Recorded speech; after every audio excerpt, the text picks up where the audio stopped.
You know what nobody tells you about divorce? Your ex-wife is about to walk straight into a psychological minefield that she spent years convincing herself doesn't exist. And I'm not talking about some karma fantasy where she suddenly realizes what she lost and comes crying back. No, this is something much deeper, much more brutal. It's about what happens when someone trades certainty for illusion and watches that illusion crumble piece by piece. Let me paint you a picture. Right now, as you're watching this, there are millions of men sitting in their empty apartments, scrolling through their ex's Instagram, watching her post quotes about new beginnings and living her best life. And these men are torturing themselves, thinking she's out there thriving while they're drowning. But here's what's actually happening behind those filtered photos and motivational captions. She's about to collide with a reality so harsh that her brain will literally rewire itself just to cope with the cognitive dissonance. See, when a woman leaves a marriage, especially one that lasted years, she's not just leaving you. She's leaving an entire psychological ecosystem that she doesn't even realize exists. Think about this for a second. For however long you were together, you were her reference point for everything. Every decision, every emotion, every plan for the future had you somewhere in the equation. Even when she was complaining about you to her friends, you were still the center of her psychological universe. And now she's floating in space without gravity, trying to convince herself that weightlessness is freedom. But let's get specific about what actually unfolds, because the pattern is so predictable it's almost mathematical. The first phase is the honeymoon with herself. This lasts anywhere from 2 weeks to 3 months. She's high on her own decision. Every morning she wakes up and mentally congratulates herself for being so brave, so strong, so independent. She redecorates the house, starts that yoga class she always talked about, maybe downloads a dating app just to see what's out there. Her friends are feeding her validation like it's cocaine. You look amazing, you're glowing, you deserve so much better. And she believes it. God, does she believe it? During this phase, she's not actually living in reality. She's living in a story she's telling herself about reality. The story where she's the heroine who escaped from mediocrity, where endless possibilities are waiting just around the corner.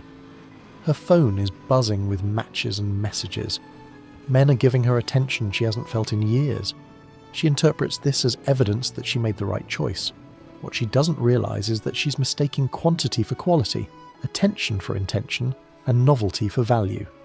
Then comes phase 2, and this is where things get interesting.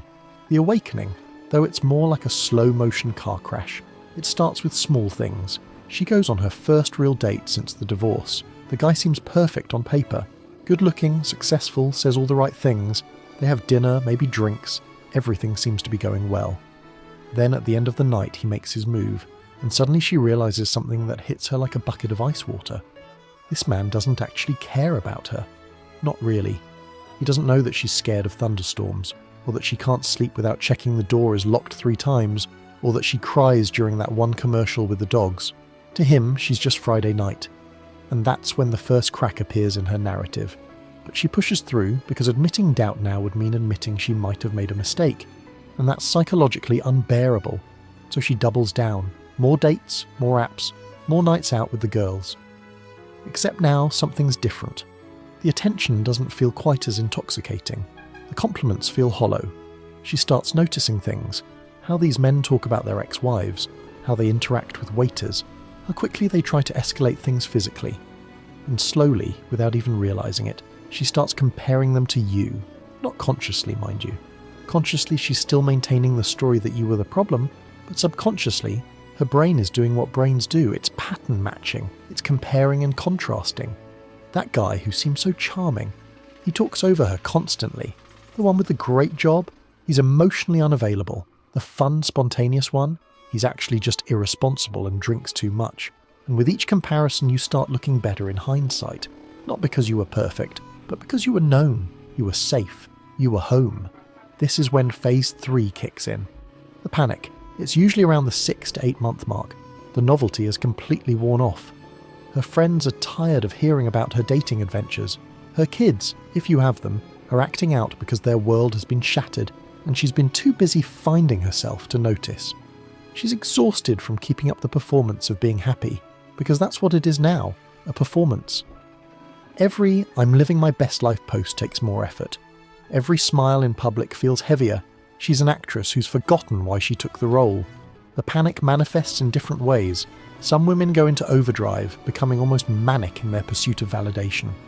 More dates, more activities, more anything to avoid sitting still with their thoughts.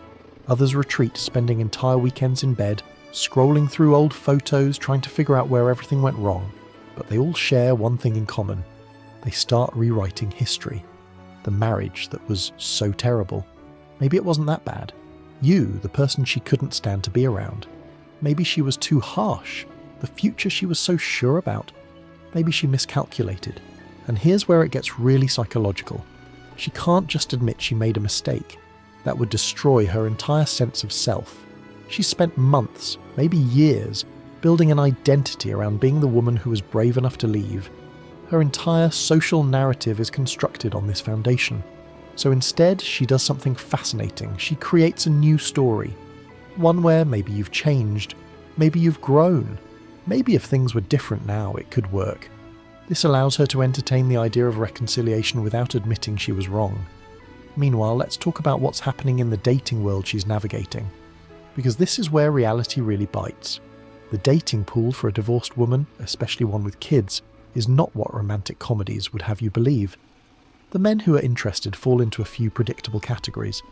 There are the players who see her as an easy target, someone vulnerable and eager to feel desired. There are the married men looking for affairs, who conveniently forget to mention their wives until several dates in. There are the perpetually single guys who are single for very good reason she's about to discover. And yes, there are some genuinely good men, but they're either taken or have options, lots of options, and she's competing with women who don't come with the baggage of divorce and children. She starts to realise something terrifying. The market value she thought she had doesn't exist. All those matches on dating apps, they're mirages. They match with everyone. Those compliments about how beautiful she is, they're copying and pasting them to dozens of women. That chemistry she felt. He feels it with anyone who's willing to sleep with him. The harsh economics of dating after divorce hit her like a professional boxer. She's not special. She's not unique. She's just another profile among thousands. Phase 4 is the reckoning. This usually happens around the 1-year mark, though it can take longer for women who are particularly stubborn or particularly good at self-deception. The reckoning is when the psychological defense mechanisms finally fail. She can't maintain the story anymore. The loneliness is crushing. Not the kind of loneliness where you wish someone was around, but the existential kind where you realise you've blown up your entire life for a fantasy that doesn't exist. She'll be sitting in her apartment one night, maybe after another disappointing date or another weekend where the kids are with you, and it will hit her all at once. The magnitude of what she's done, the irreversibility of it, the fact that she traded a flawed but real relationship for a perfect but imaginary one. And the weight of this realization is so heavy that some women literally can't process it. Their brains shut down the emotional centers just to survive it. This is when the late night texts start. You know the ones. They usually come between 11 p.m. and 2 a.m. They start casual. Hey, how are you? Or, I was just thinking about that time we... But what she's really saying is, I'm drowning, and you're the only life jacket I remember. Sometimes they're angry texts, blaming you for things that happened years ago, because anger is easier than regret. Sometimes they're sad texts, reminiscing about good times, testing to see if there's still a connection. But they all mean the same thing. The grass wasn't greener, it was artificial turf. But here's what's really happening in her brain during all of this. She's experiencing cognitive dissonance at a level that's actually changing her neural pathways. Every day, her brain has to reconcile two incompatible truths. I made the right decision leaving, and I'm miserable and everything is worse now. The psychological stress of maintaining these contradictory beliefs is literally exhausting. It affects her sleep, her appetite, her ability to concentrate. Some women develop anxiety disorders, others fall into depression. Many develop a kind of emotional numbness where they can't feel anything deeply anymore, because feeling would mean confronting the truth. Let me tell you about the Sunday night syndrome. It's this phenomenon where divorced women have their worst moments on Sunday nights. Know why? Because Sunday night is when the performance ends. The weekend is over. The distractions are gone. The kids are asleep or at your place. Tomorrow is Monday and another week of pretending everything is fine. And in that quiet moment, usually between getting ready for bed and actually falling asleep, the truth creeps in. She's alone. Really alone. Not independent, not free, not empowered, just alone. And the universe has a cruel sense of humour about this. Because right around the time she's reaching peak regret, you're probably starting to heal. You've gone through your own phases, the shock, the anger, the sadness. But men typically process divorce differently. We internalise, we rebuild, we focus on action rather than emotion. So by the time she's realising what she's lost, you've already started becoming someone new, someone better, someone who learned from the marriage and the divorce. Someone who, ironically, might have been the man she wanted you to be all along. This creates a psychological torture chamber for her. Because now she can see the version of you she always said she wanted, but it's too late. You achieved it without her, because of losing her, and the knowledge that she catalysed your improvement but won't benefit from it. That's a special kind of hell that keeps her up at night. Let's talk about what happens with her social circle during all this. Because women's friendships, especially around divorce, are fascinating from a psychological perspective. Initially, her friends are her cheerleaders. They rallied around her, told her she deserved better, helped her create the narrative that leaving was brave and right. But as months pass, dynamics shift. Her married friends start to distance themselves. Not consciously, but instinctively. She's now a threat, a reminder that marriages end. A single woman who might attract their husband's attention. The invitations to couples' dinners stop coming. The group chats move on without her. Her single friends, the ones she thought would be her new tribe. They're competition now. They're all fishing in the same limited pond, and friendship becomes secondary to survival. Plus, she's not really single like them. She has baggage, history, kids maybe. She's in a different category and everyone knows it, even if no one says it. So her social world, which was supposed to expand after divorce, actually contracts. She finds herself with fewer real friends than ever before. The loneliness compounds. The support system she counted on reveals itself to be conditional and fair weather. And she realises something terrifying. You weren't just her husband. You were her best friend, her emergency contact, her default +1, her safe space. And she threw it all away for what? For the idea that something better was waiting? Here's a psychological truth that nobody talks about. Women who leave marriages, especially long ones, often develop phantom relationship syndrome. Just like amputees feel phantom limbs, divorced women feel phantom relationships.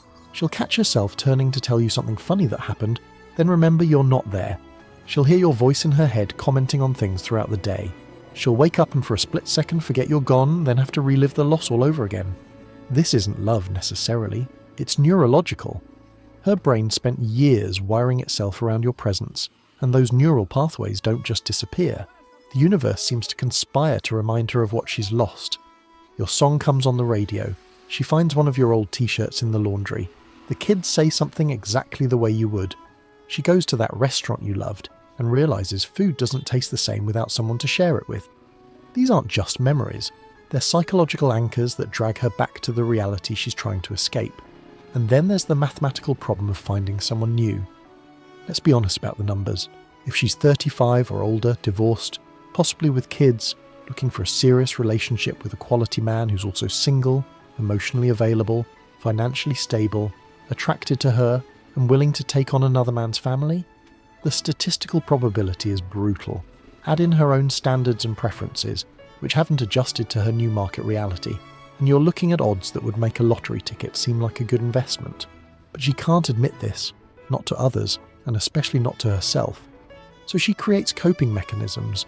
She lowers her standards while telling herself she's being more open-minded. She accepts treatment she never would have before while calling it going with the flow. She tolerates disrespect and frames it as not sweating the small stuff. Each compromise chips away at her self-esteem, but the alternative, admitting she made a catastrophic mistake, is psychologically unbearable. Some women enter the renovation phase. They suddenly become obsessed with self-improvement, but not the healthy kind, the desperate kind. New hair, new body, new style, new personality even. They're trying to become someone else, someone who might be more successful in this new reality. But it's like rearranging deck chairs on the Titanic. The problem isn't how she looks or acts. The problem is that she fundamentally miscalculated what was available versus what she had. The really tragic ones are those who get into rebound relationships quickly and try to force them to be serious. They meet someone, anyone, who shows interest and immediately try to recreate what they had with you. They introduce them to the kids too quickly. They push for commitment before trust is established. They ignore red flags because being with someone problematic feels better than being alone. These relationships always implode, usually spectacularly, leaving her even more damaged than before. And through all of this, you're the ghost that haunts everything. Not because you're doing anything, but because you're the standard, whether she admits it or not. Every man gets compared to you. Not the you she divorced, but the idealized version of you that her regret has created. The you that exists in her memory is better than you ever were in reality, and no one can compete with a ghost that she's perfected in hindsight. Here's what happens next, and this is where the psychology gets really dark. Around the 2-year mark, sometimes sooner, sometimes later, she faces a choice. She can either admit the truth and try to make amends, possibly attempting reconciliation, or she can double down on the lie and reshape her entire personality around it. Most choose the second option. It's easier. They become bitter, cynical. They join online groups that reinforce their choices. They become the women who tell other unhappy wives to leave, not because it's right, but because misery loves company, and they need others to validate their choice. The ones who choose honesty face a different challenge. How do you approach someone you've hurt that deeply? How do you admit you were wrong when you've built an entire identity around being right? How do you ask for forgiveness when you're not even sure you deserve it? The psychological weight of this is crushing. Many women report that the hardest thing they've ever done wasn't leaving, it was admitting they shouldn't have. But wait, there's another layer to this psychological unravelling that most people never talk about. It's what happens to her sense of identity at the cellular level. See, when you're married for years, your identity isn't just you anymore. It's you as part of us. Every decision she made, from what to cook for dinner to where to vacation, was filtered through the lens of being a wife. Her neural pathways literally formed around this identity. And when she leaves, she's not just losing you, she's losing who she was with you, and that creates an identity crisis that psychology textbooks don't adequately cover. Think about the small things she never had to think about before. Which side of the bed to sleep on when the whole bed is empty? What to watch on Netflix when there's no one to compromise with? Where to eat when every restaurant reminds her she's eating alone? These seem trivial, but they're death by 1,000 cuts to her psyche. Every tiny decision becomes a reminder that she's navigating life without her co-pilot, and she fired him. The financial reality is another psychological hammer that drops around month 9. Divorce is expensive, being single is expensive. That dual income that made life comfortable? Gone. Now she's trying to maintain the same lifestyle on half the resources, but it's not just about money, it's about what money represents. Security, stability. The ability to dream about the future without checking the bank balance first. She traded financial partnership for financial independence, but independence without resources isn't freedom, it's just decorated poverty. And here's something nobody prepares her for, the physical touch deficit. I'm not talking about sex, I'm talking about the 1,000 small touches that happen in a marriage. The hand on the lower back while passing in the kitchen, the feet touching under the covers, the automatic hug when someone's had a bad day. Touch is a human need, as real as hunger or thirst. And suddenly she might go days, weeks without meaningful human contact. Her body starts to rebel. Stress hormones spike. Sleep becomes elusive. Her immune system weakens. She's literally becoming sick from skin hunger, but she can't admit it because that would mean admitting she needs what she rejected. The dating apps become a special form of psychological warfare. She's reduced to a set of photos and a bio, competing with women 10 years younger who don't have stretch marks or emotional baggage or bedtimes dictated by school schedules. The algorithms are brutal. They show her to everyone at first, that dopamine hit of matches and messages. Then, as the app learns she's selective or maybe too old, or maybe too complicated, her profile gets buried. The matches slow to a trickle. The messages become lower quality. She realizes she's become invisible in a marketplace that only values youth and availability, neither of which she has anymore. Some women develop performance exhaustion. They've been performing happiness for so long that they forget what genuine emotion feels like. Their smiles become reflexive, not reflective. Their laughter sounds hollow even to them. They post about living their best life, while crying in their cars after dropping the kids at school. The gap between their public persona and private reality becomes so wide that they feel like they're living a double life. and maintaining that double life is exhausting. It's like being an undercover agent in your own existence. The dating apps become a special form of psychological warfare. She's reduced to a set of photos and a bio, competing with women 10 years younger who don't have stretch marks or emotional baggage or bedtimes dictated by school schedules. The algorithms are brutal. They show her to everyone at first, that dopamine hit of matches and messages. Then, as the app learns she's selective or maybe too old or maybe too complicated, her profile gets buried. The matches slow to a trickle. The messages become lower quality. She realizes she's become invisible in a marketplace that only values youth and availability, neither of which she has anymore. Some women develop performance exhaustion. They've been performing happiness for so long that they forget what genuine emotion feels like. Their smiles become reflexive, not reflective. Their laughter sounds hollow even to them. They post about living their best life while crying in their cars after dropping the kids at school. The gap between their public persona and private reality becomes so wide that they feel like they're living a double life, and maintaining that double life is exhausting. It's like being an undercover agent in your own existence. This creates the final psychological torture: regret without redemption, awareness without action. She knows what she lost, she knows it was her choice, and she knows it's irreversible. She has to live with this knowledge every single day. Every happy couple she sees is a reminder. Every romantic movie is salt in the wound. Every wedding anniversary that passes without celebration is a monument to her miscalculation. And then there's the moment, it always comes, when she sees you happy. Maybe it's a photo on social media. Maybe it's running into you at the store. Maybe the kids mention how much fun they had with you and your new girlfriend. And in that moment, something breaks inside her that can never be fully repaired. Because your happiness is proof that the problem wasn't the marriage. It was her perception of the marriage. You're capable of happiness. You're capable of love. You're capable of being the man another woman wants, which means you were always capable. She just couldn't see it. Or worse, she saw it but wanted more. This is the final psychological blow. The realization that she didn't leave a bad relationship. She left a relationship she made bad in her own mind. And now she has to live with that knowledge forever, watching from the sidelines as you build the life she convinced herself was impossible, just with someone else who appreciated what she couldn't. The cruelest irony? Many of these women eventually realize that the problems in the marriage weren't entirely about you, or even mostly about you. They were about her dissatisfaction with herself that she projected onto the relationship. The restlessness, the feeling that something was missing, the sense that life should be more exciting. Those were internal issues that leaving you didn't solve. In fact, leaving you just made them worse because now she has to face them alone, without the stability and support you provided. So what actually happens to your wife after divorce? She gets exactly what she asked for: freedom, independence, the chance to start over. And she discovers that what she asked for and what she wanted were two completely different things. She wanted to feel alive again, but she feels dead inside. She wanted excitement, but she got chaos. She wanted to be desired, but she became disposable.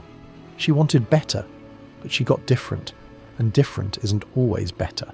Sometimes different is just different, and sometimes, more often than anyone wants to admit, different is worse. The ultimate psychological revelation that hits these women, usually years later, is this: they didn't leave you because you weren't enough. They left because they thought they deserved more. But deserving and getting are two different things. The market doesn't care what you think you deserve. Reality doesn't adjust to your expectations. And by the time they figure this out, the chance to fix it has usually passed. That's the truth about what happens to your wife after divorce. Not the Instagram version. Not the story she tells her friends. Not even the story she tells herself. But the real, raw, psychological unraveling that happens when someone trades a flawed reality for a perfect fantasy and discovers that the fantasy was the biggest lie they ever told themselves. It didn't start with women. It started with a message, a quiet whisper repeated 1,000 times until it became truth. At first it sounded harmless, even noble. Be strong, be independent.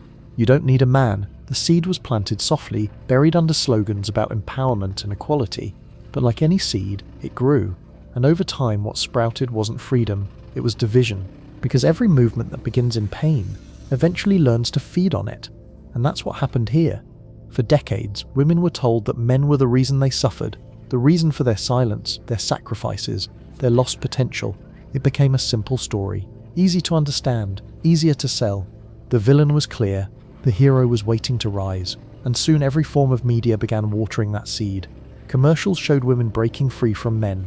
Movies glorified the idea of the strong woman standing above the weak man. Talk shows mocked husbands, fathers, boyfriends, calling it humor. It wasn't humor, it was hypnosis. Because when you repeat a message long enough, the mind stops questioning it, and before anyone realized, an entire generation of women began seeing men not as partners, but as obstacles. It wasn't their fault, they were raised on it. Every story, every headline, every online trend carried the same undertone. Men hold you back, men are the problem, you'll never be free until you outgrow them. And they believed it. Because when you're told you've been wronged, anger feels like justice, resentment feels like empowerment, hate feels like healing. But here's the quiet truth no one admits.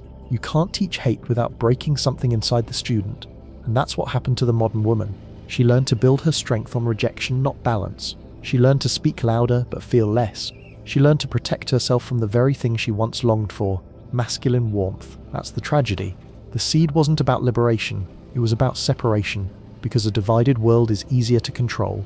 And while men and women were busy blaming each other, someone else was profiting from the fight. Someone who planted that seed and watched it grow into the forest of confusion we live in now. Section 2. The inversion of blame. Every movement needs a villain. Without one, there's no story, no purpose. So when society began to reshape its narrative, it found the perfect target: men. It didn't happen overnight. It was gradual, a subtle rewriting of history. One headline, one sitcom, one classroom discussion at a time. The story became simple enough for everyone to believe. Men built the world, yes, but they built it for themselves. Men held power, yes, but they used it to suppress. Every achievement of humanity suddenly came with a hidden crime, and soon masculinity itself became guilty by association. The very traits that once built civilizations, strength, leadership, stoicism, discipline, were rebranded as toxic, oppressive, outdated, while the chaos that replaced them was sold as progress. The inversion was complete when men began apologizing for being what they were born to be, when fathers were mocked in commercials, when husbands became the punchline of every sitcom, when teachers told young boys to sit still while praising girls for their emotional sensitivity. It wasn't balance, it was reversal, and every generation raised under that reversal grew a little more detached from truth. You could see it in the language. Words changed. Provider became patriarch. Protector became oppressor. Even masculine became a warning label. The more the world attacked manhood, the more women believed they were rising, but they weren't rising. They were reacting.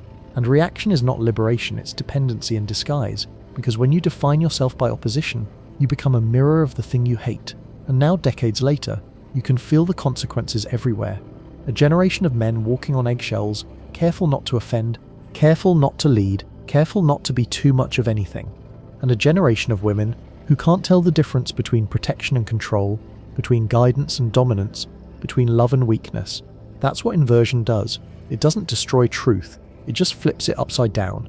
It turns strength into guilt, care into manipulation, and partnership into a battle for moral superiority. It was never about equality, it was about rebalancing power and keeping people too busy fighting to notice who's writing the rules. Section 3. The feminine rebellion. Rebellion used to mean something sacred. It was the voice of the oppressed demanding truth. The courage to rise against real chains, real pain, real injustice. But somewhere along the way, that rebellion was hijacked, reshaped, rebranded, and sold back to women as something new. Freedom from men. It sounded empowering, it looked heroic, it felt righteous. But it wasn't rebellion against oppression anymore. It was rebellion against connection. Because the truth is, women never hated men. They were taught to. They were taught that love makes them weak, that compromise means submission, that trusting a man means betraying every woman who ever suffered before them. And that's how the feminine rebellion lost its heart. The rebellion became performance, a ritual of defiance without a cause, anger without direction, a movement without meaning, because you can't build peace by destroying what completes you. You can see it everywhere now. In movies, in music, in casual conversation, this quiet pride in not needing anyone. Every lyric, every slogan, every influencer repeating the same mantra, never depend on a man. He's replaceable, you are enough. And maybe she is. But being enough doesn't mean being alone. Independence without intimacy isn't power, it's loneliness dressed in designer clothes. What started as empowerment has become exhaustion, because no one told her the truth, that the feminine doesn't lose power when it softens, it gains it. Real rebellion would have been balance, not choosing dominance but harmony, not rejecting masculinity but redefining the relationship with it. But the world never rewarded balance, it rewarded outrage. Anger sells, division gets clicks, conflict keeps you consuming. So the rebellion kept burning, and the more it burned, the more it consumed the very thing it claimed to protect, the feminine spirit itself. Now you can feel it, in her tone, in her posture, in her eyes. The woman who once radiated warmth now radiates defense. The woman who once inspired men now competes with them, and she can't understand why no one wants to fight beside her anymore. That's the price of a rebellion that forgot its purpose. It stopped fighting for peace, and started fighting against love. Section 4. The manufactured enemy. Hatred doesn't just appear, it's built, brick by brick, word by word, and behind every movement that divides, there's always someone counting the profit. Because when men and women were united, families were strong, communities were stable, and people needed less from the system. But when they were separated, emotionally, mentally, spiritually, they became perfect consumers, perfectly distracted, perfectly divided. That's what no one wants to admit. The war between men and women isn't organic, it's engineered. You can trace it through decades of marketing, commercials that mock fathers, sitcoms that glorify independence but mock tradition, news headlines designed to pit one gender against the other, music videos celebrating promiscuity but sneering at loyalty. Every message has the same undertone: don't trust, don't commit, don't connect, because lonely people buy more, angry people scroll longer, confused people obey easier, and while we argue about who's to blame, men or women, someone else is quietly winning. Corporations thrive when the home falls apart. Governments grow stronger when families weaken. Media profits when outrage trends. It's not conspiracy, it's business, and we're the product. Think about it. If men and women actually respected each other again, half the economy would collapse. The self-help industry, the dating apps, the cosmetic empires, the endless stream of empowerment merchandise, all of it depends on disconnection. Because a fulfilled woman doesn't need validation, and a peaceful man doesn't need escape.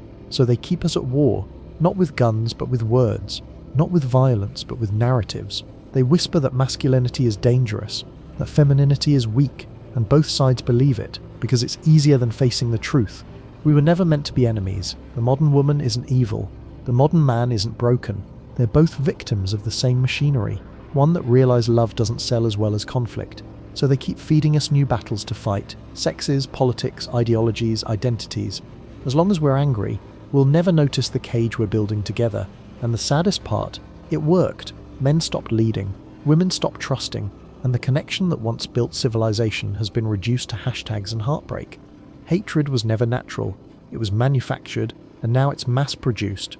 Section 5. The death of partnership. Once upon a time, love was simple. Two people facing the world together. Not perfectly, not equally in every way, but harmoniously. They needed each other, and they knew it. That was their strength. But now, love has become a competition, a performance, a quiet smiling war where no one wins. Partnership died the moment equality turned into rivalry, the moment connection became a contest. Now every relationship feels like a negotiation. Who gives more? Who sacrifices less?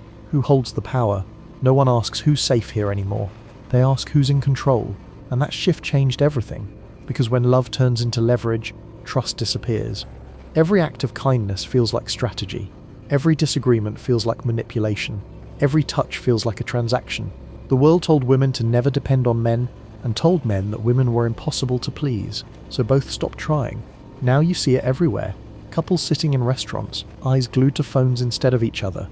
Arguments disguised as boundaries, relationships reduced to energy exchanges and self-worth alignment. It sounds enlightened, it feels hollow, because love doesn't survive in balance sheets. It survives in surrender, the willingness to trust, to give, to need. But in the modern world, needing someone is weakness. Depending on anyone is failure, so people build walls instead of homes. They talk about self-love, but what they really mean is self-protection. And the bed that once held intimacy is now filled with distance. Men feel unwanted unless they perform. Women feel unsafe unless they dominate. And both secretly miss a world they were told to hate. the one where love meant us, not me. Partnership didn't die because people stopped caring. It died because people stopped believing it was safe to care. When you grow up being told that men are dangerous and women are deceptive, how can you ever relax into trust? How can you ever build something that lasts when you're both waiting for the other to betray you? The modern relationship is a cold war, smiles on the surface, suspicion underneath, intimacy replaced by ideology, love replaced by language games, and while everyone's trying to win, no one notices that the game itself was designed to keep both sides losing, because the truth is, love was never supposed to be fair, it was supposed to be real, and real connection can't exist in a world where everyone's too busy defending themselves to let anyone in. Section 6. The rise of the narrative. If you want to change how people think, you don't need to argue with them, you just need to tell better stories. And that's exactly what society did. They built a narrative, a never-ending story that whispered, then shouted, then screamed, men are the problem. It started subtly, a sitcom joke here, a romantic comedy there, a strong female lead who didn't need anyone. It looked harmless, even inspiring, but repetition turns fiction into faith. Every movie, every ad, every pop song carried the same emotional rhythm. Man hurts woman, woman heals herself, woman wins alone. No nuance, no complexity, just one message: you're better without him. The narrative sold beautifully. It made money, it made heroes, it made identity, but it also made emptiness, because when you teach women that men are obstacles, you teach men that love is danger. When every story paints him as the villain, why would he ever show up to play the hero? Soon, even empathy became gendered. A man in pain, he's weak. A woman in pain, she's brave. A man wanting love, he's desperate. A woman wanting love, she's empowered. The script flipped so far that even compassion became political, and the algorithms made it worse. They learned what makes us angry. They learned that outrage keeps us online, so they fed both sides more of it. Men are trash, women are delusional, a never-ending cycle of poison. Every scroll, every swipe, every trending sound was another drop of fuel on a fire that no one remembered lighting. Now the narrative writes itself. Influencers mock traditional relationships. Comedians joke about divorce like it's self-care. Podcasts debate gender like it's a sport. But beneath the noise, something real is dying. Our ability to see each other as human. We've replaced tenderness with theory, connection with commentary, love with ideology. And yet, even after decades of programming, something inside us still resists. Because truth doesn't vanish, it hides. And deep down, both men and women still feel the same ache. This can't be what we were meant for. That's the power of the narrative. It doesn't need to convince you completely. It just needs to confuse you enough to forget what real love looked like. And once you forget, it can sell you everything you'll buy to replace it. Section 7. The broken mirror. She doesn't realize it, but the war she's fighting isn't with men anymore. It's with herself. Because after years of being told that strength means rejection, that softness means submission, and that peace means surrender, she's begun to see everything nurturing, loving, and feminine as weakness. And when she looks in the mirror now, she doesn't just see a woman, she sees conflict. The reflection staring back isn't her enemy, but it feels like one. The same traits that once made her radiant: empathy, grace, gentleness, trust, now look foreign, outdated, shameful. She was taught to despise those things, to cut them out, to trade them for armor, posture, performance. But you can't destroy what you were born to be without destroying yourself in the process. That's what's happening quietly inside millions of women today, a civil war of identity. Half of them wants to be loved, the other half refuses to need it. Half wants to rest, the other half only feels safe when fighting. And every time they try to find balance, the world reminds them which side wins. You see it in their faces, the confident smiles that never reach the eyes, the voices that sound powerful but crack at the edges, the laughter that feels rehearsed, the strength that's really exhaustion. Because deep down, every woman knows that hating the masculine also means hating the part of herself that was meant to harmonize with it. That's the tragedy no one talks about. When you erase men from meaning, you erase the mirror that gave women theirs. Masculinity and femininity were never rivals, they were reflections, each defined by the other, each incomplete without the other. But the world shattered that mirror and told her to call the broken pieces progress. Now she stares at those shards, each one showing a different version of who she's supposed to be. The boss, the survivor, the goddess, the savage, but none of them feel like home. Because home was never supposed to be a title, it was supposed to be a feeling, and she hasn't felt at home in herself for a very long time. Every morning she puts on her confidence like makeup, and every night she wipes it off, seeing the quiet fatigue she can't post about. The mirror doesn't lie. It shows everything the slogans don't. The cost of pretending, the fatigue of fighting, the sadness of separation, and the reflection keeps asking her the same silent question. If this is what strength looks like, why does it feel so heavy? Section 8. The silent men. They didn't fight back, not loudly at least. There were no marches, no manifestos, no angry headlines. Just silence. The kind of silence that creeps in slowly, like the tide pulling back from the shore. So gentle at first you barely notice it's gone, until one day you look around and realize the ocean isn't there anymore. That's what happened to men.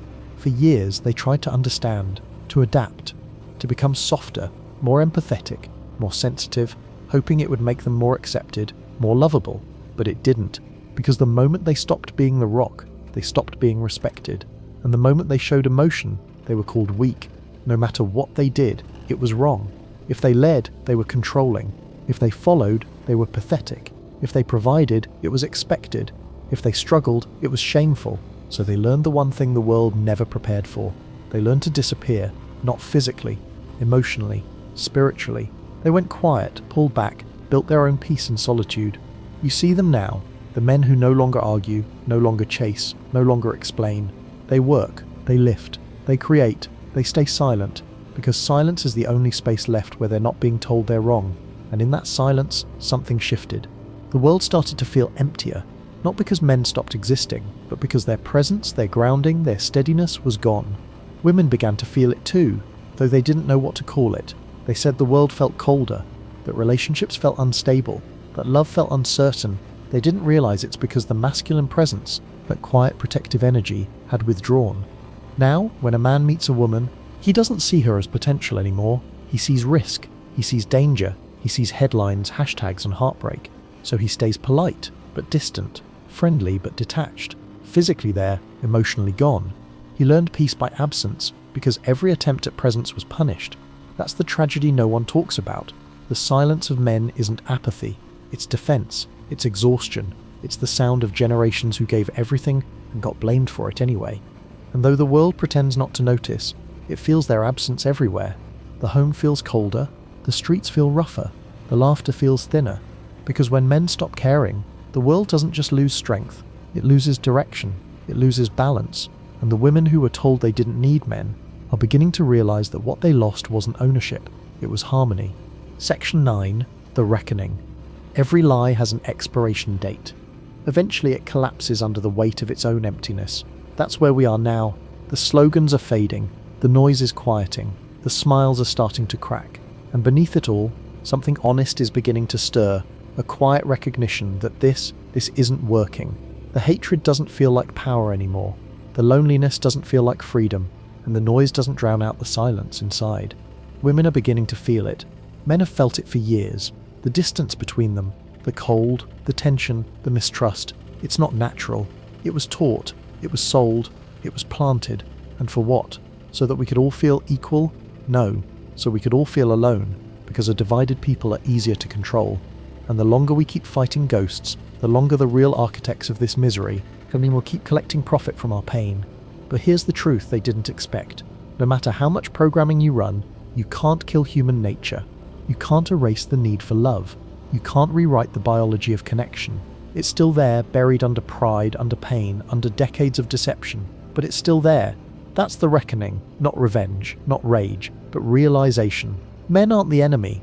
Women aren't victims. We've both been poisoned, fed lies until we forgot how to trust each other, how to admire each other, how to need each other. And maybe that's the cruelest part. We didn't just lose love, we lost the memory of what it felt like. But the truth is patient. It waits. It always does. Because somewhere out there, men and women are beginning to remember, to look at each other not through filters of fear or ideology, but through the eyes of something ancient, something simple, something real. They're realizing that masculinity isn't toxic, it's protective, that femininity isn't weak, it's healing, and that when both meet without ego, something sacred returns. The world told us to choose sides, but the truth was never on either side. It was always in the space between, in the balance, in the partnership, in the peace that comes when two halves remember they were never meant to compete. They were meant to complete. That's the reckoning. Not a revolution, but a return to honesty, to harmony, to the ancient truth that built everything we once called love. And maybe, just maybe, when the noise finally stops and the pride finally fades, we'll look across that broken divide, see each other clearly for the first time in decades, and whisper the only apology that ever mattered. I forgot you weren't my enemy. You see it everywhere now.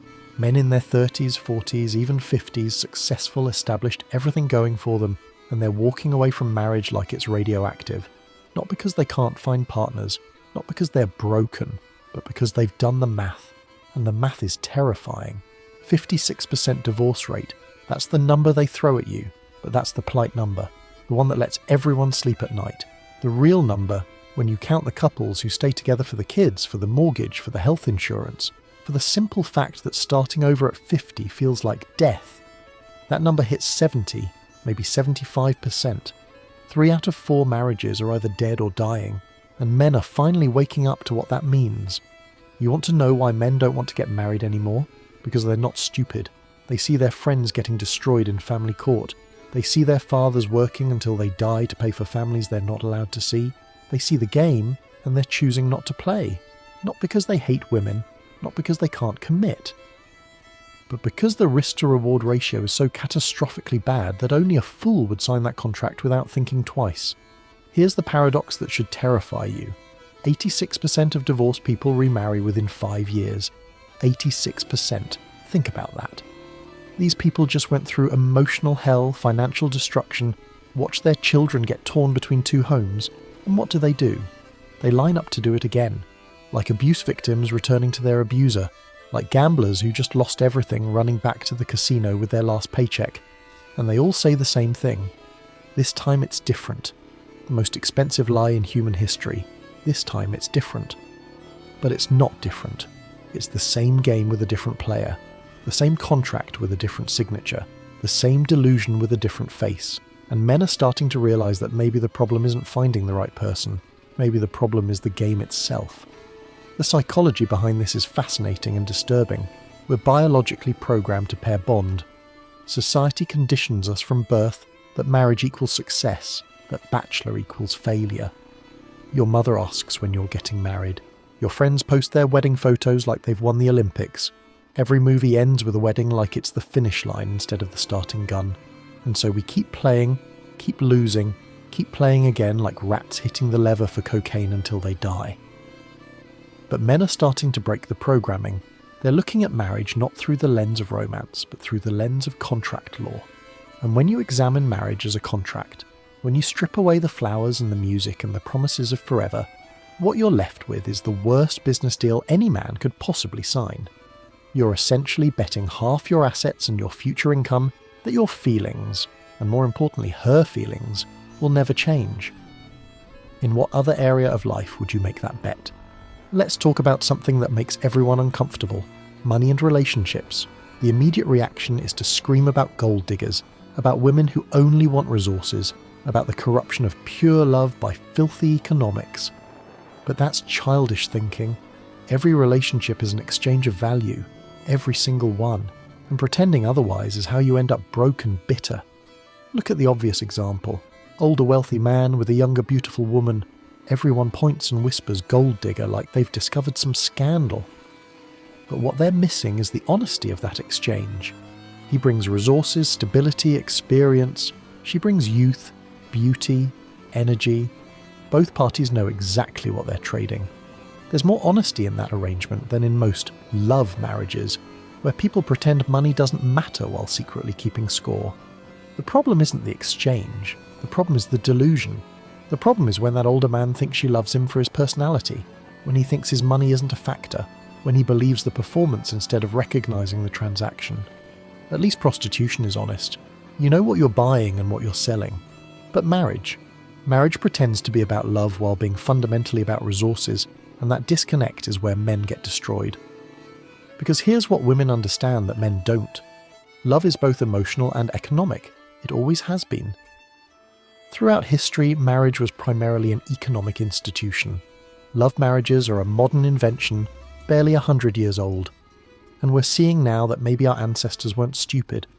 Maybe they understood that when you mix feelings with finances, when you pretend economics don't matter in romance, You create a system where someone's getting played. And in modern marriage, that someone is usually the man with resources. Women aren't gold diggers for considering resources. They're rational. They're strategic. They understand that feelings fade, but bills don't. They understand that love doesn't pay for children's education or medical emergencies. They understand what men are only now beginning to grasp. Marriage is an economic contract dressed up as a romantic comedy. And if you sign that contract thinking it's about love, you're the mark in someone else's con game. A prenup. The word that kills romance faster than admitting you have herpes. But let's be clear about what a prenup actually is. It's not planning for divorce. It's acknowledging reality. Marriage is three things simultaneously: spiritual, social, and legal. The spiritual is between you and whatever you believe in. The social is the party and the recognition. But the legal, that's a binding contract with the state. And most people sign it without reading the terms. You know what's in that contract you're signing? Neither do most grooms. They're standing there in their rented tuxedo, thinking about honeymoon sex, while signing a document that gives the government control over their financial future. The laws governing your marriage can change at any moment. Tax laws, alimony laws, custody laws. The contract you signed in 2010 isn't the same contract you're bound to in 2024. The government can rewrite the rules while you're playing the game, and you agreed to this. You signed up for this.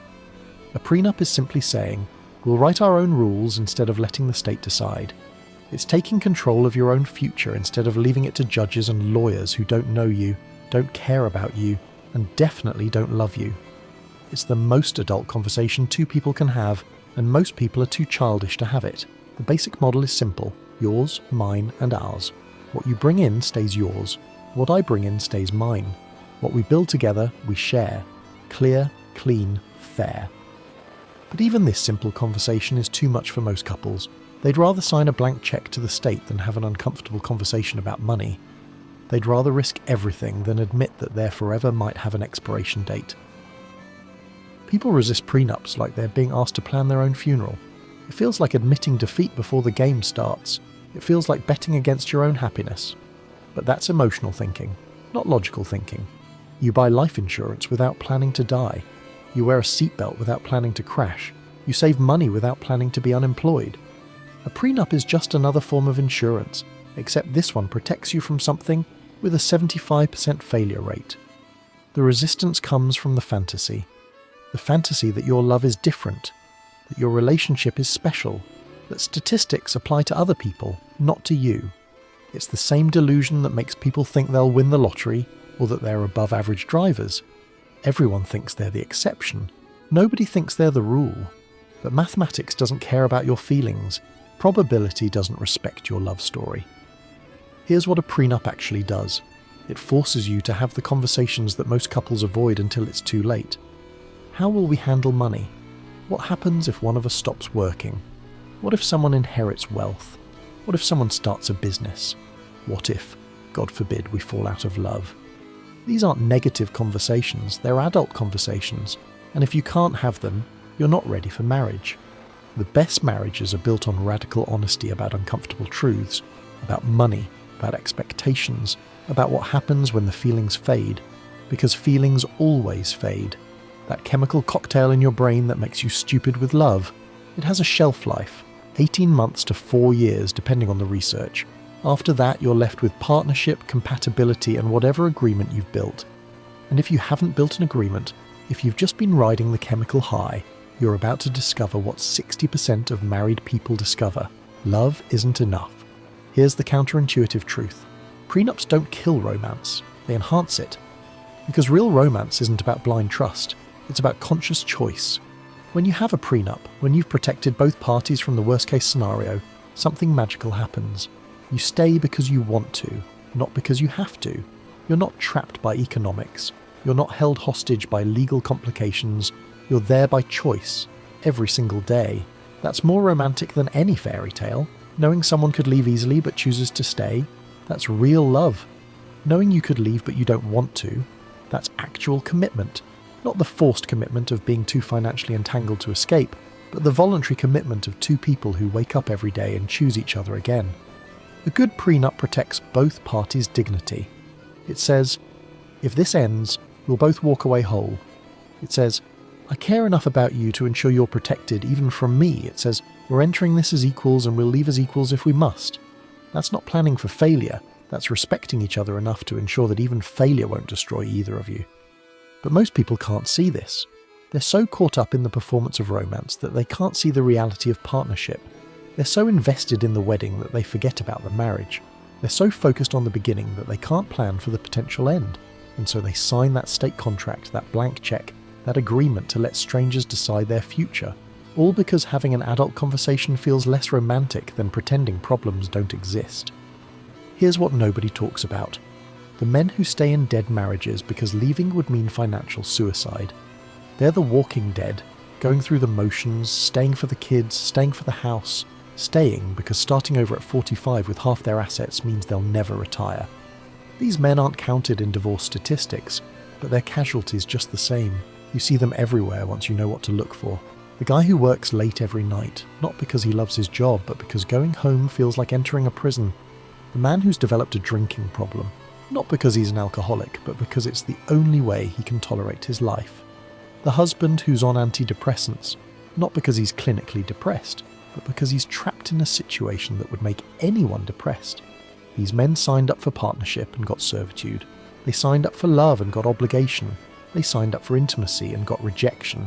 And they can't leave because leaving would mean losing everything they've worked for. Their children, their home, their retirement, their future. So they stay, dying a little more each day, counting the years until the kids are grown, until they can finally escape without losing everything. And society calls these men successful because they're still married. Society points to them as examples of commitment, of duty, of what real men do. But what society doesn't see is the price these men pay, the dreams they've abandoned, the happiness they've sacrificed, the slow death of their spirit as they realize they're not partners, but prisoners in their own lives. Men are doing the calculation now, and the numbers are brutal. Take your net worth, cut it in half. That's your divorce cost, minimum. Now add legal fees, now add alimony, now add child support, now add the therapy, the lost productivity, the emotional devastation of losing your children half the time. Now compare that to the benefits of modern marriage for men. Sex, you can get that without marriage. Companionship, you can get that without marriage. Children, increasingly you can have those without marriage too. What exactly is marriage offering men that justifies this risk? The answer used to be clear. Social acceptance, career advancement, legitimate children, regular sex, domestic support. But every one of these benefits has been deconstructed. Society accepts bachelors now. Career discrimination against single men is illegal. Sex is more available outside marriage than in it for most men. And domestic support, most modern marriages are dual income with both parties too exhausted to support anyone. So what's left? What's the value proposition of marriage for men in 2024? Love. You can love without a contract. Commitment. You can commit without government involvement. Partnership. You can partner without legal entanglement. The only thing marriage offers that you can't get elsewhere is the opportunity to lose half your assets and access to your children when it fails. And men are starting to realise that's not a benefit, that's a threat. The response to this is always the same. You're bitter, you're hurt, you've been damaged by a bad relationship. But look at the men walking away from marriage. They're not all divorced. Many have never been married. They're not all bitter. Many are happy, successful, thriving. They're not damaged. They're logical. They've looked at the contract, evaluated the terms, and decided not to sign. That's not emotional damage. That's financial literacy. Women will read this and feel attacked. They'll say it's misogynistic, that it's reducing marriage to economics, that it's destroying romance. But asking men to ignore financial reality in the name of romance is exactly how they end up destroyed. It's like asking someone to invest their life savings without looking at the terms because true investors have faith. That's not romance. That's exploitation. The comfortable lie is that marriage is about love and love conquers all. The uncomfortable truth is that marriage is a legal contract with severe financial penalties for failure, and failure is statistically probable. The comfortable lie is that your marriage will be different. The uncomfortable truth is that everyone who got divorced thought the same thing. The comfortable lie is that planning for failure causes failure. The uncomfortable truth is that failing to plan is planning to fail. Men aren't avoiding marriage because they can't love. They're avoiding it because they can love without signing a contract that puts everything they've built at risk. They're not commitment phobic. They're risk aware. They're not Peter Pans refusing to grow up. They're adults who've learned to read contracts before signing them, and what they're reading in the marriage contract is making them walk away. The shame tactics don't work anymore. Calling men boys for not marrying doesn't work when those boys are building empires while married men are getting destroyed in divorce court. Saying they're missing out doesn't work when they see their married friends miserable and trapped. Threatening them with lonely old age doesn't work when they see divorced men dying alone anyway, just broker. The new model emerging isn't about avoiding relationships, it's about avoiding legal entanglement. Men are still dating, still loving, still committing. They're just not signing the contract. They're keeping their assets separate. They're maintaining their own spaces. They're protecting their futures while still building partnerships. And despite what traditional society says, many are thriving.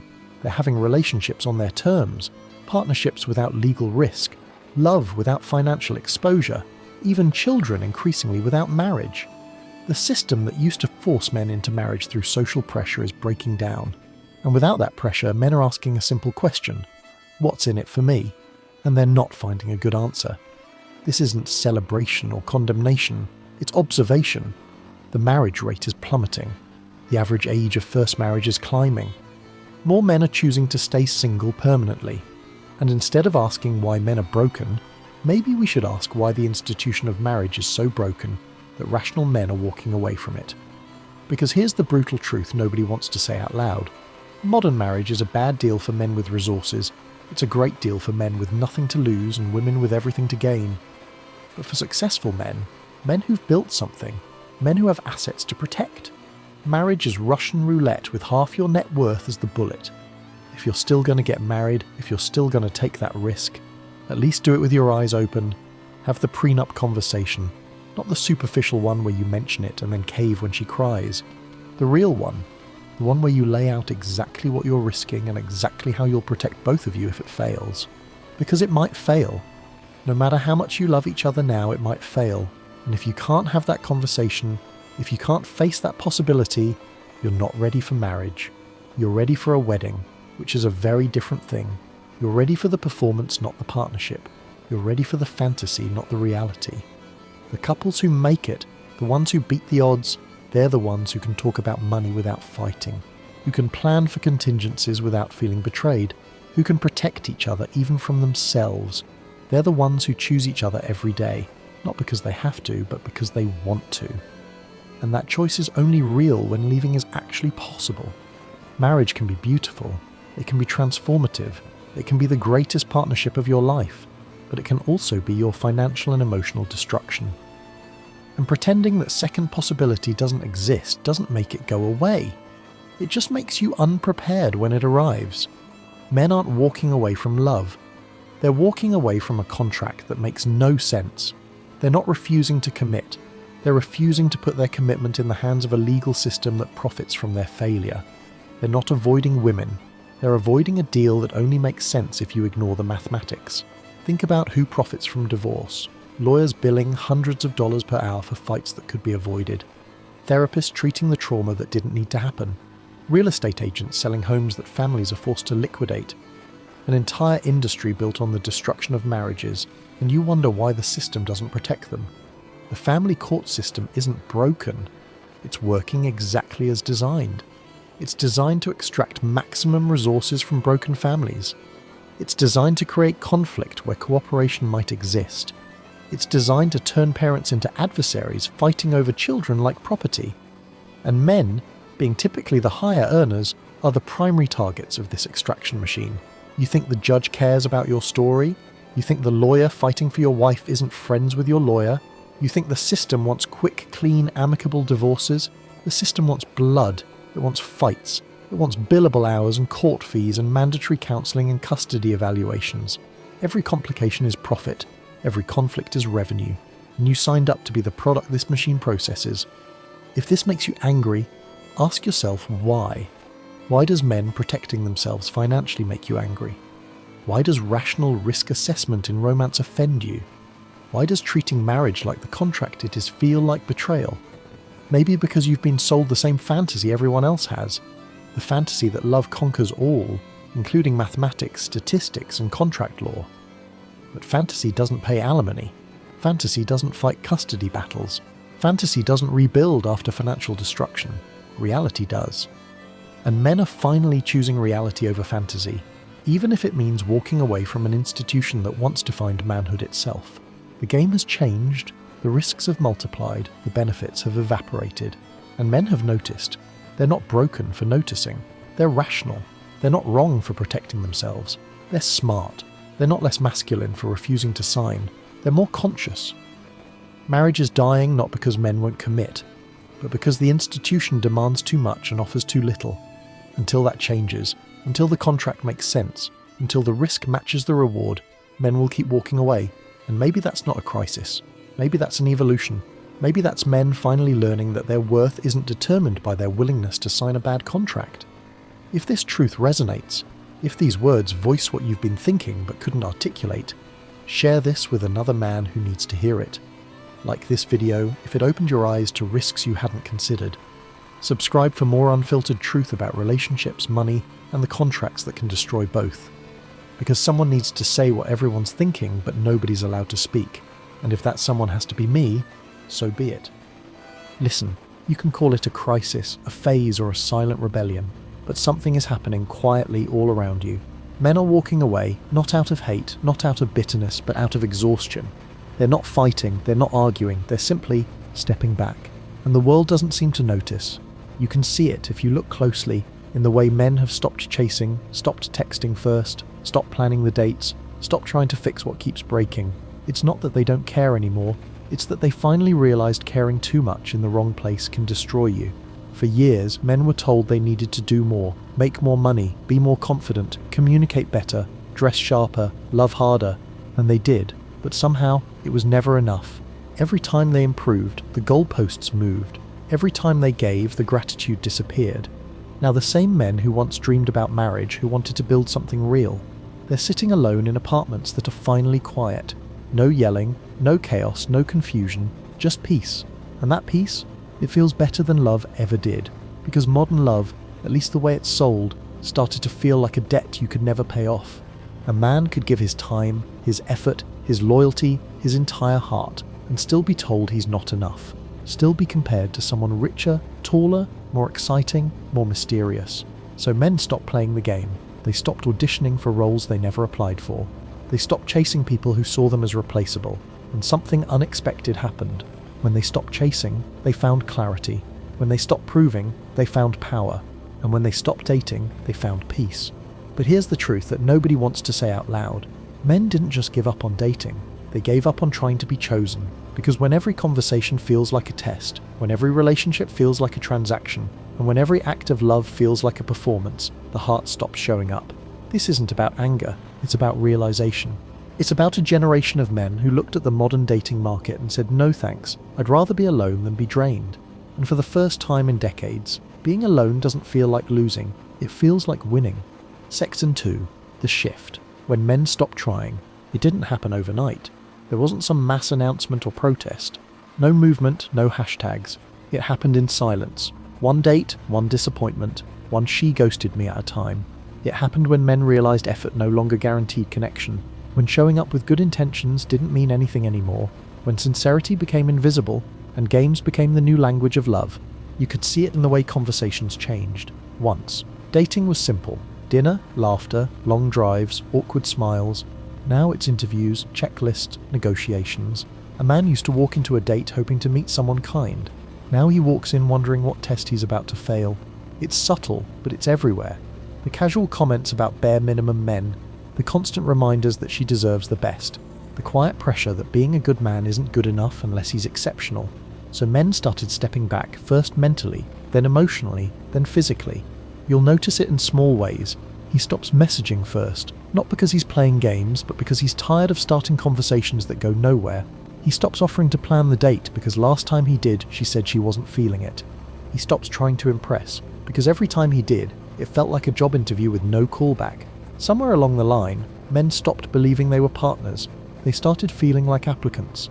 And slowly, something shifted. They began to realize they didn't need to prove their worth to people who couldn't see it. They realized peace isn't found in being loved. It's found in being free from the need for approval. A man who used to check his phone every few minutes now leaves it face down, while he works out, reads, cooks, builds, learns, creates. Because validation doesn't fuel him anymore. Purpose does. This isn't bitterness, it's evolution. Men have quietly adapted to rejection fatigue. They've replaced dating apps with gym memberships, late-night texts with podcasts, emotional drama with long drives in silence, and they're happier because the truth is, peace is addictive. Once a man experiences it, chaos feels unbearable. You can't shame him into coming back, can't guilt him into chasing again, can't convince him that loneliness is worse than emptiness, because he's been both, and he knows which one hurts less. Ask any man in his 30s today, and he'll tell you. He's not afraid of being single. He's afraid of losing himself trying not to be. That's the shift. That's the quiet revolution nobody talks about. It's not hate. It's not revenge. It's simply men choosing sanity over struggle. And the irony? They didn't stop dating because they stopped believing in love. They stopped because love stopped believing in them. Section 3. The disappearing value of men. When effort stopped meaning something. There was a time when effort meant everything, when showing up mattered, when doing your best counted for something. But somewhere between filtered selfies and highlight reels, effort stopped being enough. Men didn't notice it right away. They kept trying. They kept giving. They thought maybe if they worked harder, they'd finally be appreciated. But instead of being seen, they were measured. A man's kindness became simper energy, his generosity expected, his loyalty taken for granted, and his silence misinterpreted as weakness. He'd open a door and she'd roll her eyes. He'd compliment her and she'd call it cringe. He'd plan a date and she'd post it online without mentioning his name. It's not that appreciation disappeared, it just stopped going both ways. Somewhere along the line, men went from providers to placeholders, useful until replaced, valuable until criticized, wanted until expected, and when men realized their effort didn't hold value anymore, they stopped offering it. They learned the hard way that love today often feels like a subscription. Pay monthly, get minimal returns, cancel any time. You see it in small details. He used to bring flowers, now he brings silence. He used to surprise her with plans, now he just asks what she wants to do and lets her decide. Because no matter what he chooses, it's probably wrong anyway. And that constant pressure to always be right, to always perform, kills something inside a man. Not his pride, not his ego, but his spirit. Men are simple in their design. They don't need luxury, validation, or endless attention. They just need to feel valued. Not for what they can buy, not for what they can fix, not for how tall or funny or confident they are, but for who they are when no one's watching. But that's the part of men that got lost. That quiet decency that once made them heroes in their own homes became invisible. Now effort has become a transaction, not a gift. A woman expects it but doesn't return it. She wants him to text first, pay first, plan first, apologize first, even when she's the one who's wrong. And slowly, men began to ask a dangerous question. What's the point? If love is just labor without reward, why volunteer for it? If giving your best only gets you blamed for not giving more, why keep giving at all? That's when they began to disappear. Not dramatically, not angrily, just quietly. They stopped calling, stopped caring, stopped hoping. Not because they stopped loving, but because they were tired of proving they were worth being loved back. You can't break a man by rejecting him. You break him by making his effort meaningless. And that's what happened. Now you'll find those same men in places where effort still matters. At the gym, in their work, in their craft, in their solitude. They pour their energy into things that won't betray them, won't belittle them, won't ask them to apologize for trying too hard. They've learned something most people don't understand until it's too late. That peace, not love, is the ultimate prize. And when you give a man peace, he'll move mountains for you. But take it away and he'll never come back. Section 4. The modern dating illusion. Why love feels like a marketplace. Love used to be about connection. Now it's about competition. Once two people met by chance through a friend, at a coffee shop, in a quiet moment neither expected. There was curiosity, nervousness, excitement. Now, it's swiping, left, right, next. The world turned intimacy into an algorithm. Dating became digital window shopping, where people are products and everyone's a critic. You're not talking to a person anymore, you're talking to a profile, a curated, filtered, perfectly optimized highlight reel. And somewhere in that endless scroll, something human got lost. Men noticed it first. That eerie feeling that they're not connecting, they're auditioning, that their value depends on lighting, angles, and a bio clever enough to compete with 1,000 others. Every man becomes a brand, every woman becomes a consumer, and everyone ends up unsatisfied. Because no matter how many options you have, none of them feel real. You can match with 500 people, but if every connection is surface level, you're not dating, You're just collecting attention. Social media turned relationships into status symbols. Love became a performance, not a partnership. The captions got longer, but the conversations got shorter. And in this new economy of affection, men quickly realized they were at a disadvantage. The rules are uneven. A woman's attention online multiplies. Likes, comments, messages from strangers across the world. A man, he might go weeks without a single genuine message. It's not resentment, it's reality. When attention becomes currency, the ones who get less learn to stop spending it. So men stopped playing the game. They deleted the apps, stopped competing for people who only saw them as one more face in a crowd. Because after a while, being ignored hurts less than being half noticed. And when everything becomes about options, commitment starts to feel like a trap. Why choose one person when a better one might appear tomorrow? Why invest deeply when replacements are one swipe away? But here's the problem: endless choice doesn't lead to happiness. It leads to emptiness. Because when you can have anyone, you stop valuing everyone. Men saw that. They saw friends losing themselves chasing validation, spending hours trying to impress strangers who didn't care. They saw how relationships turned into negotiations. What do you bring to the table?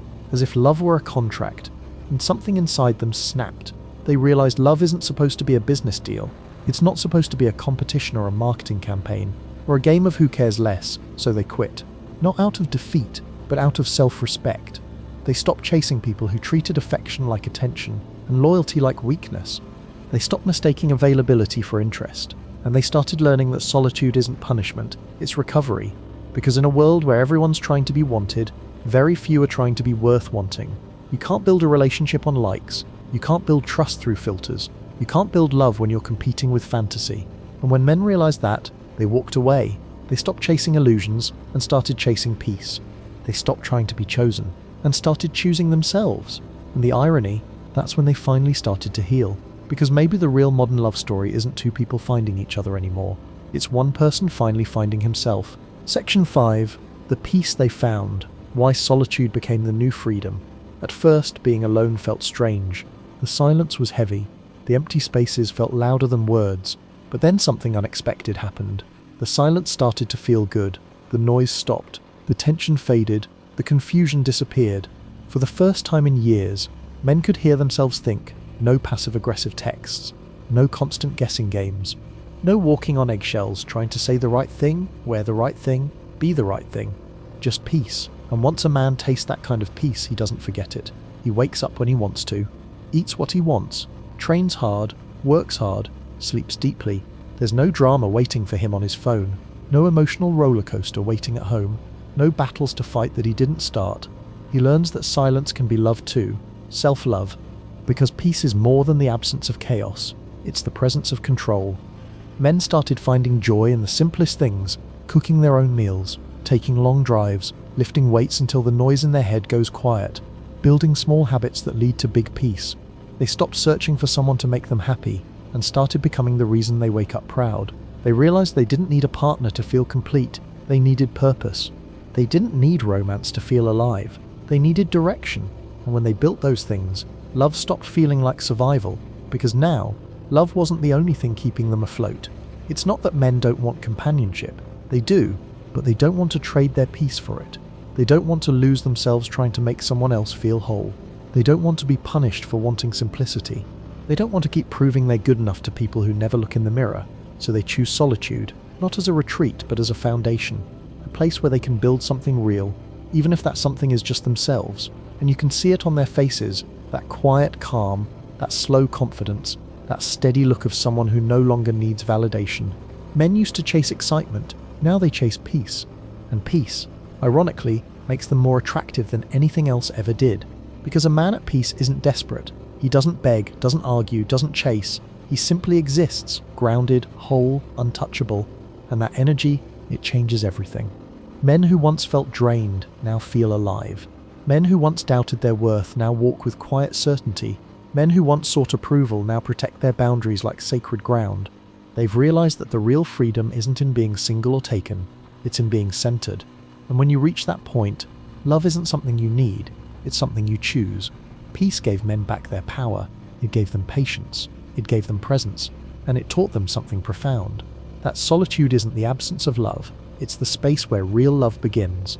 Section 6. The double standard. How modern culture turned against men. The moment men found peace, society called it a problem. When they chased success, they were told they worked too much. When they chased love, they were told they weren't ambitious enough. When they stopped chasing altogether, they were told they were bitter, broken, or afraid. It seems no matter what men do, it's wrong. If he speaks up, he's toxic. If he stays silent, he's emotionally unavailable. If he leads, he's controlling. If he follows, he's weak. The rules keep changing, but somehow the blame stays the same. Men who once gave everything, effort, loyalty, consistency, are now told those things are the bare minimum. Yet when they withdraw, suddenly the world asks, where have all the good men gone? They didn't vanish, they just stopped showing up where they weren't wanted. There's a quiet cruelty in how modern culture treats men. We cheer for women who set boundaries, but shame men who do the same. We celebrate women who say, I don't need a man, but ridicule men who say, I'm fine alone. It's not equality, it's hypocrisy, dressed as empowerment. And the saddest part, most men aren't even angry about it anymore. They've accepted it. They've learned to navigate the world without expecting fairness, because they understand something the culture doesn't. Peace doesn't need approval. You see it online every day. Endless jokes about men being useless, lazy, emotionless, disposable. They trend for laughs, for likes, for attention. But imagine if those same jokes were reversed. The world would erupt. Men have become the only group it's socially acceptable to mock. And yet they keep building, keep working, keep holding everything together quietly. But here's the irony. The more society tries to shame them, the stronger they get. You can't shame a man who's made peace with solitude. You can't manipulate someone who no longer needs validation. You can't control someone who isn't afraid to walk away. And that's exactly what's happening now. Men are walking away, not out of hatred, but out of clarity. They're tired of being told that being a man is a flaw. They're tired of hearing that masculinity is toxic, while the same traits, strength, discipline, protectiveness, are celebrated when women adopt them. They're tired of pretending they don't feel pain, tired of carrying the weight quietly while being mocked for the effort, and so they retreat, not to escape responsibility, but to reclaim dignity. They build new lives, simpler, smaller, quieter.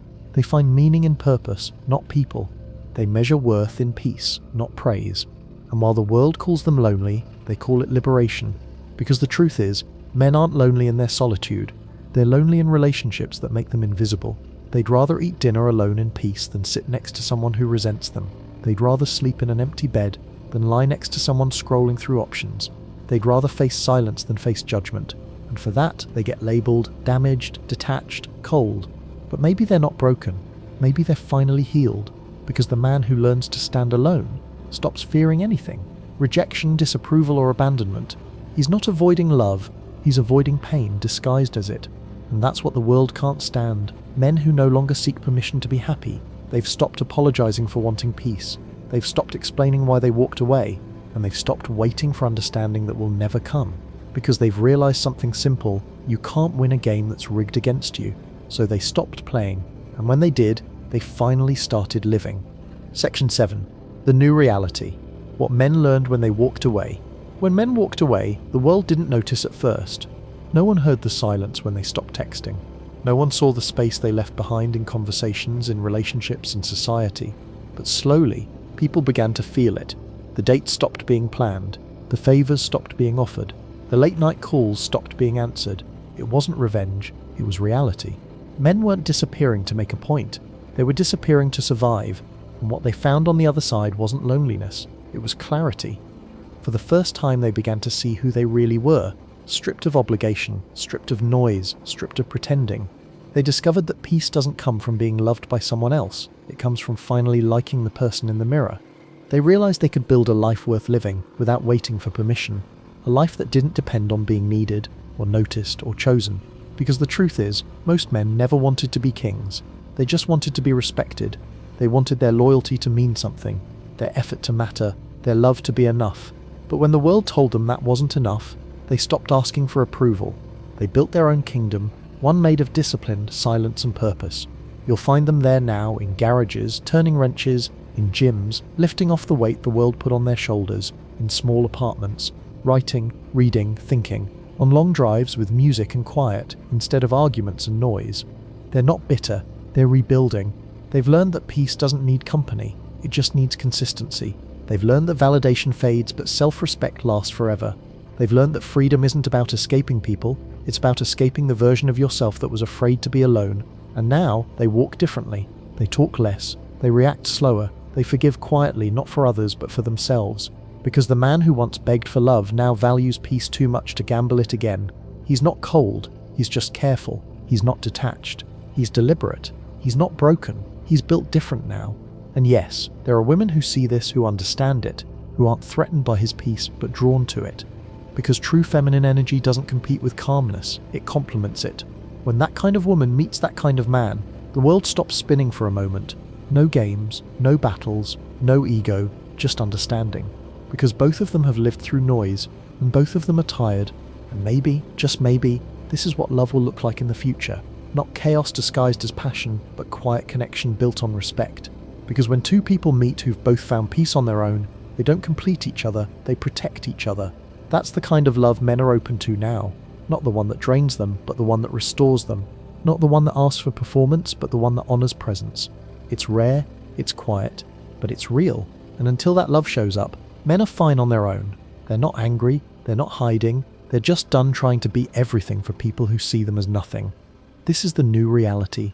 Men aren't rejecting women, they're rejecting a system that taught them their worth was conditional. They're rejecting manipulation disguised as empowerment.